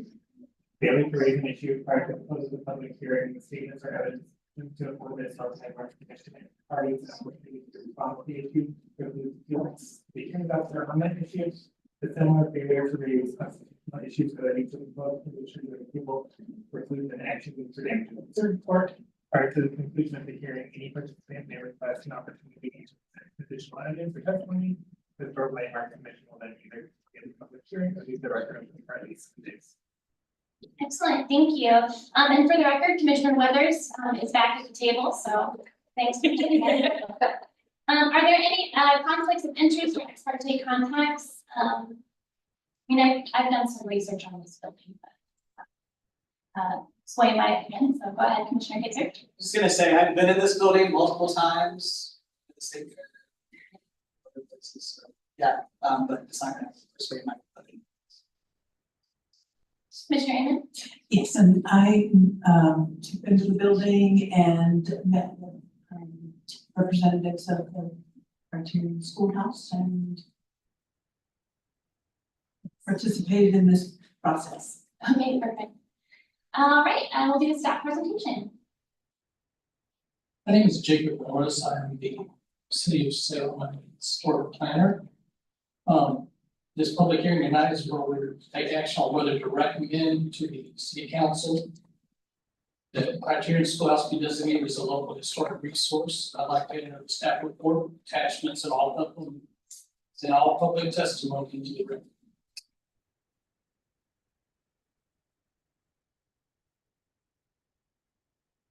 This building is located at 2337th Street Northeast. It's on the western part of the grounds of the Oregon State Fairgrounds.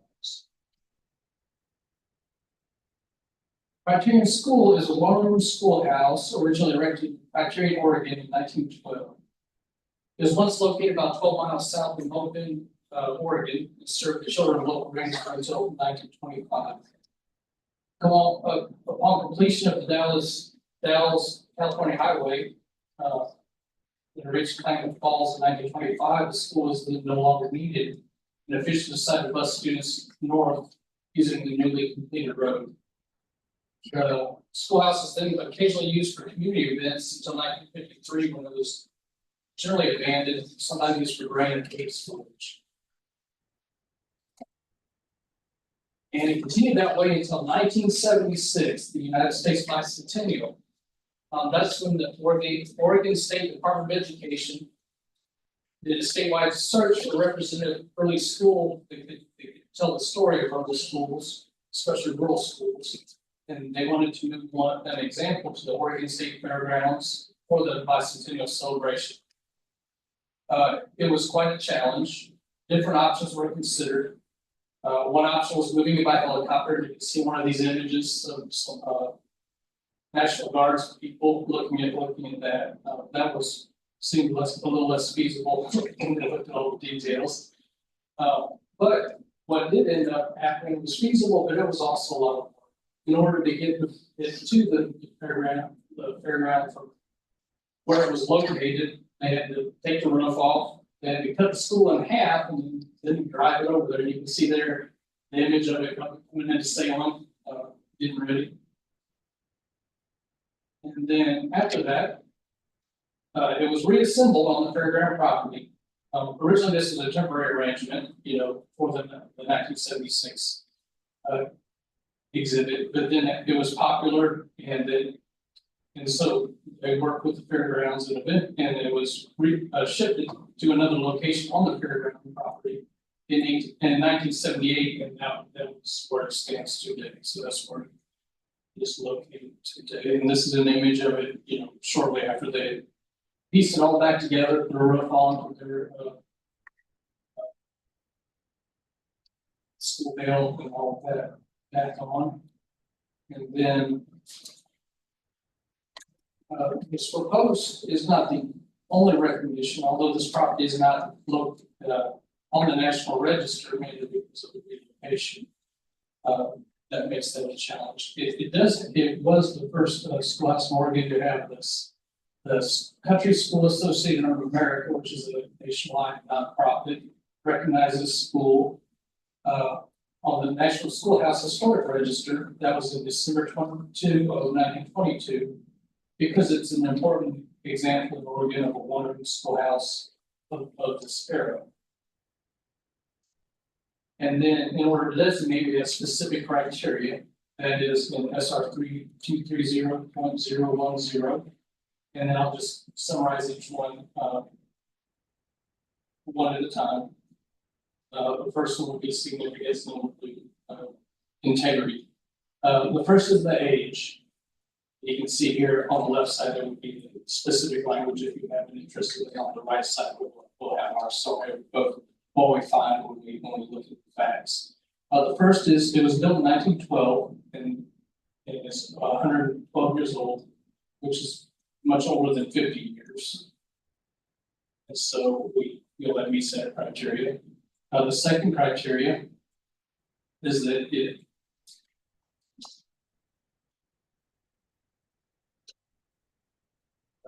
proposed historic resource demonstrates significance in one of the following areas: cultural significance, human significance, and architectural significance.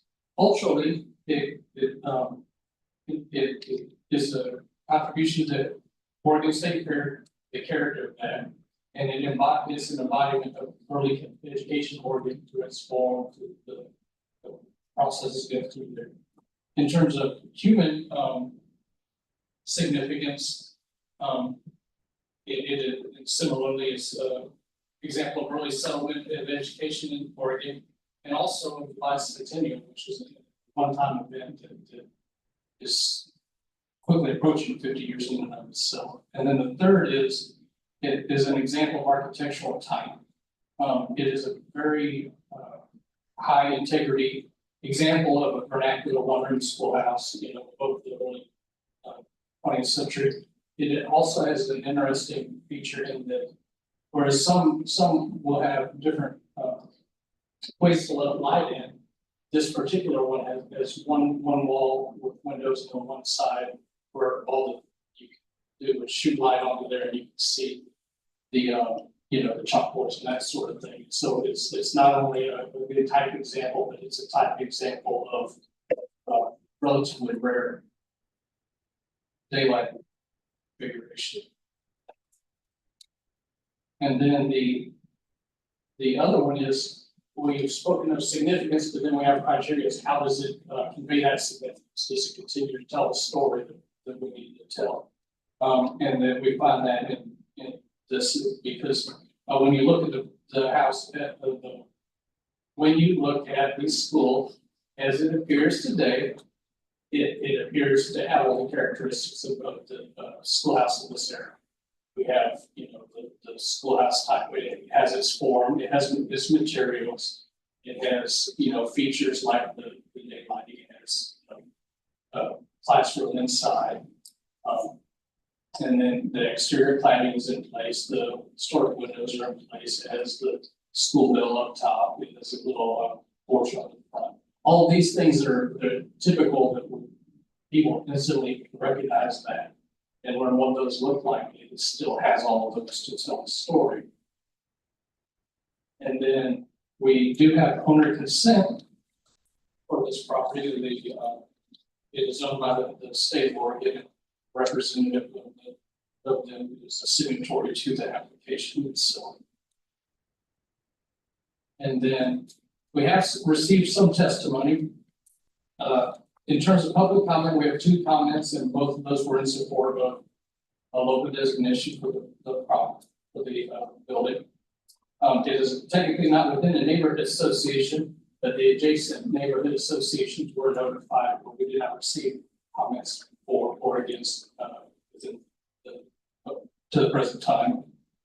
And then finally, what staff recommends is the final decision goes to the city council, but the role of the Historic Landmarks Commission is to recommend designation for this property, or if you feel that it does not meet all the criteria that we've just outlined, to recommend denial. And so that concludes my testimony. I'm happy to take any questions. Other questions for staff? Pretty straight. Oh, go ahead, Commissioner Morris. This is just for my edification. So it looks like it has a new roof on it. It has some other things that have been added to it. what is the? So I'm curious what the thought process is with going like with a modern asphalt shingle roof on it as opposed to like an original. I don't know exactly, you know, when the asphalt roof was put on that. You know, in terms of, if it is a substitute material, it is an early substitute material, it's one that's commonly used as a substitute. Things like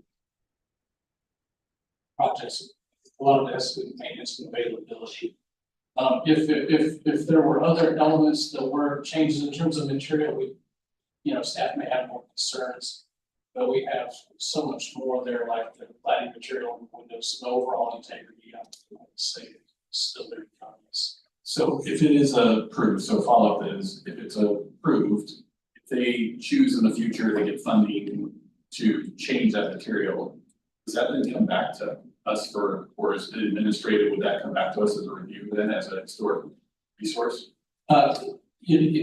Say it's designated, then it would be eligible for historic design review like any other. So it would be, in terms of how extensive the alterations were, it may come to the historic land decision, or if it falls under a class 1 or class 2, then it may be administrative.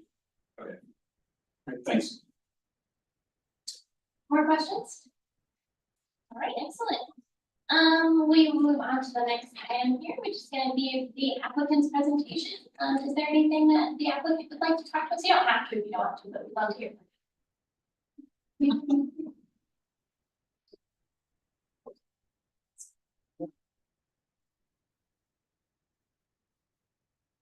And if you could just state your name and address for the record. Yes, my name is Robin Bodie. I reside at 1058 Fernwood Court Northwest in West Salem.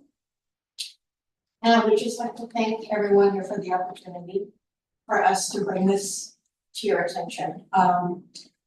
When I moved here about 5 years ago, I was absolutely overjoyed not to just discover that there was a one-room schoolhouse with public accessibility, but that it had and continues to be preserved with an eye to architectural detail, meaning how it would have been sided, how the windows would have been replaced, things of this nature.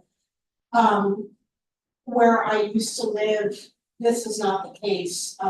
One-room schoolhouses, if they did exist, were either just allowed to rot or succumb to the elements, or they were purchased and then made into houses so that people could call Sunset Magazine and have them come over and take a picture.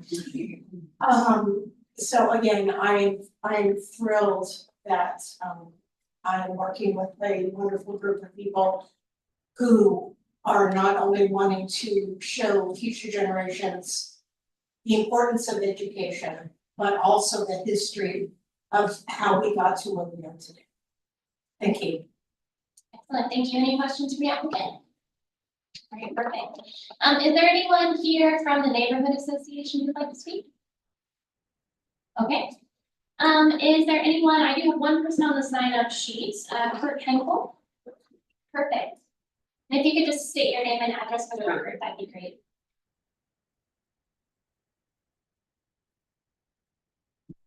Hi, my name is Kurt Hinkle. I'm the Director of Public Safety and Operations at the Oregon State Fair. So we, and you need my address, I live in. That'd be great. Business address is fine too. Address? Okay, I live at 305 Danforth in Silverton, Oregon. So we oversee the property at the Oregon State Fair, and I just wanted to introduce myself. We're happy to have the building there. It's a cool little building. If you haven't seen it, just take a look at it. So our challenge with all buildings there, this one included, is to try to keep it safe. Because there's some roughness around the area, and so we deal with that constantly. But we're happy to have the building there, so super, we approve. Awesome, thank you. Any questions? Okay, we're good. Awesome, thank you. Okay. Is there anyone else who would like to testify? Okay, great. I don't think that we need any rebuttal, so it's, unless you want to give. Are there any additional questions for the staff before we move on? Commissioner Gaither? Thanks, I just had one thought actually, and it's, I didn't realize the property owner is the Department of Administrative Services for the state of Oregon, which is also my employer. But I, does not influence and far removed from their property division, any of those in front of them, so. Okay. All right. Excellent. Are there any other questions or comments that folks would like to make? All right, so we'll go ahead and close the public hearing and proceed to deliberations. Just a reminder that we are not making a decision tonight. We are making a recommendation to City Council, and I will take a motion. I move to recommend to City Council the designation of the Criterion Schoolhouse. The second is a legal one. Perfect. We have a motion from Commissioner McGlinty Timbrook and a second from Commissioner Inman to recommend that the Criterion Schoolhouse become a local historic resource. To your motion. I just think it's a great project. Kind of reminded me of when I was had an internship in graduate school in Washtenaw County, Michigan, and they were working on trying to find all of the one-room schoolhouses and make them into their own individual, like just county district. So just, you know, that was 20-some years ago, so I can only imagine like how few there are existing now. So I just think it's a great project. Mr. Inman? I really enjoyed the opportunity to go in and really study this little building. It is remarkable that it held up so well for having been abused and used as a storage facility and then cut apart and reassembled. And yet it's got a complete interior. It's all of the interior paneling, everything is there. It's it has a very high degree of integrity for having been through so much. So if you haven't been in it, I recommend next time it's open to go check it out because it is a really wonderful little building. Commissioner Gaither? Thanks, I just wanted to say kudos to our fellow commissioners here who wrote the historic context and the nomination for this, so. Yeah, thank you for this, it's wonderful, there's some great little tidbits about it in here that are great, so thank you both for doing that. And I Mostly Kirsten. And I love that this is an example of, it's a historic resource that's been moved, but it's acquired significance because of its second life, essentially. And I love that we actually have an example of that in Salem. So yeah, really supportive. Yeah, just to follow up on that comment, Commissioner Gaither, I think one of the most interesting things about this building is the fact that it went through so much during the bicentennial. I think that's really fascinating, and I think it's kind of a cool example of how sometimes relocation can contribute to the historicity of a place. So very happy to support this nomination, and if there's no other comments, I think we might be getting close to vote. Okay, great, perfect. All right, so we've got a motion on the floor to recommend City Council that the Criterion Schoolhouse become a local historic resource. All in favor of that motion, please say aye. Aye. Any opposed? All right, perfect, the motion passes. Excellent. Perfect, well, thank you guys for coming, we really appreciate your support, and it's been really great to work with you on this project, so we're excited that it's on to the next step. I would work on getting nominated. That's what you just said. That's my next step. That's my next step. Thank you so much. All right, perfect. We'll move on down the agenda. We don't have any action items, but we do have a couple of discussion items. So it looks like work plan assignment updates is next. which is, I guess. Are there any updates from any of the committees, that folks would like to update people on? Perfect. I'm just gonna say it's like Shane. Sorry, really nice to meet you. Yeah. It just hasn't. We're just gonna hit the ground running for 2025. How about that? I know we've got a couple of other maybe nominations in the works, so looking forward to helping folks on that. Yeah, I think the nomination of the Criterion Schoolhouse is a nice result of our committee work, so good job, everybody. The next thing is the newsletter.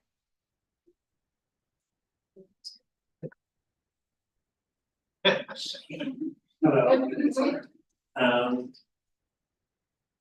I think last meeting we had talked about a topic for the winter newsletter, which as a reminder, it's our written version, so it's very short. Because we only have, I think, 6 pages total, and some of those are legal things that we have to send homeowners our property owner, whatever. So part of that is already spoken for, but I do not remember what the topic was, and I want to say it was an idea. Is there, but I'm not sure. I'm trying to remember too, and I don't. I feel like we should maybe do our newly recommended historic resource locally. Maybe that would be good. Criterion School, that would be great. Yeah, that'd be a good thing to, and maybe we can highlight the process, maybe we could. I mean, I guess you could send it to people who are already in CDP, that's not very useful, but. Okay. We talked about how did I get on this list? Yeah, any other suggestions? I think that's probably enough if we only have a few pages. Okay, great. Who's gonna write this? And it'll go on a January. Well, I can commit to the schoolhouse, since I did the most of everything. I'll just adapt, what we wrote for the, yeah, we'll adapt that to make it short. So I'm committed to that. I don't know if somebody else would want to do like maybe a short history of our historic preservation program. Can I just adapt? I don't want to tell myself anymore, but we have a preface in our historic preservation plan that goes to the history.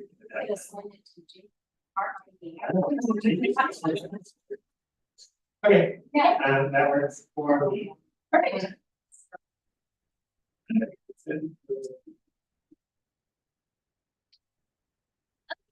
So, conservation officer. So all I want to talk about is the Christmas party. So, the city manager has pushed his presentation to HLC to January.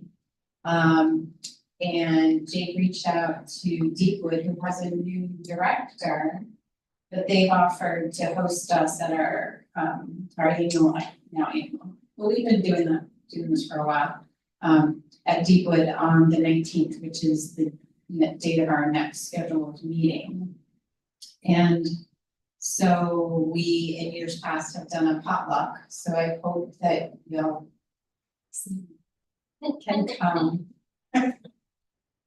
If that's a time that works for you, that you would be here anyway, we would come here. Like, because we do have something on the agenda for that. We do have one thing, and that's the discussion of the missing features grant. So that, I mean, it would need to be open to anybody who might be interested in attending. Okay. You would have to sit on the porch or something. I guess. If during that I time. live nearby, I'll just go. You have to like televise it? Well, that's it. We have. They'll figure Yeah. Are you gonna be home? No, the 19th, no, it's on my calendar. Okay, cool. it out. Yeah. So we would do business of it at the beginning and then. Okay, perfect. Yeah, because we would need quorum for that discussion, I guess. Correct. Okay, perfect. Great. I will be there. And I think, I don't know, years past we've done a white elephant. I think we should. Cause I still have my white elephant gifts from previous years, but I canceled, so I'd really like to still pass this on. Can we like say it has to be older than 50 years? I mean, that's study 50 years on it, does that count? Yeah, you guys want. And not contain asbestos. Oh. You're reading. Well, we'll send out a follow-up email, and I think, Zach, if you could do a sign-up sheet too, so everybody just doesn't bring like chips or something. Perfect. And I don't really have much else other than we went to the CLG workshop, which was really interesting. I don't remember, we had a guy from the National Park Service came and gave us a whole thing. What was his name? When he used to work with him. John Stanley. Yeah, we talked all about him. If you do have an interest, one thing that he got a grant recently was the National Park Service has new guidance on substitute material guidance. So some things are tightened up in certain ways to be more flexible. They look at things that are 1980s era high tech, which is good. But that's available online. So that would be, that's all I have. If you can, yeah, if you could maybe email that out, I'd be curious to. Oh, when we collected more of the Oregon Historic Preservation Plans, but then didn't bring them tonight, so. We have some there. Do you have?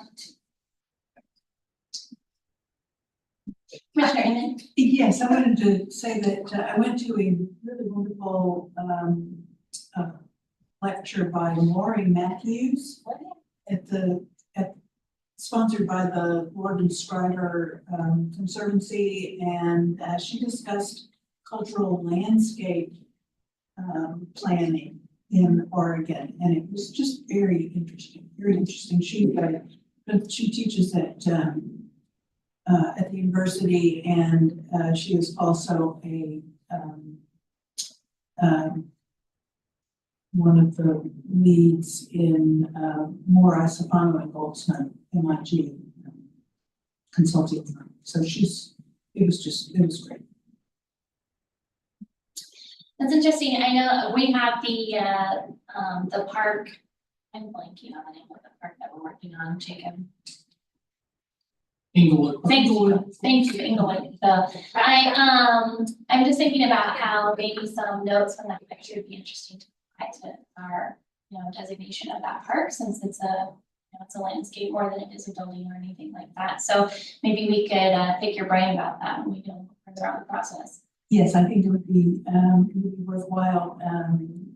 She was instrumental in doing the historic resources report for the Oregon Scriber. Which is, so she really dove into the history of their firm and, the significance of them in Oregon history, and she did not know about Inglewood Park. Yeah, I was gonna say, if it's a Lord Scriber design park, maybe we could connect with them to add some information to that local nomination when we get there. That might be a good resource. So great, excellent, thank you. Did you, Commissioner McGlinty-Timbrook, get a chance to go to the CLG workshop? I did not. Yeah, I know that we talked about it a couple of minutes ago, so I just wanted to follow. There was someone there that looked like you, and I'm sure you can see. I remember the newsletter idea. Yeah. Okay, 2 ideas. The State Library of Oregon, they have a new digital collection.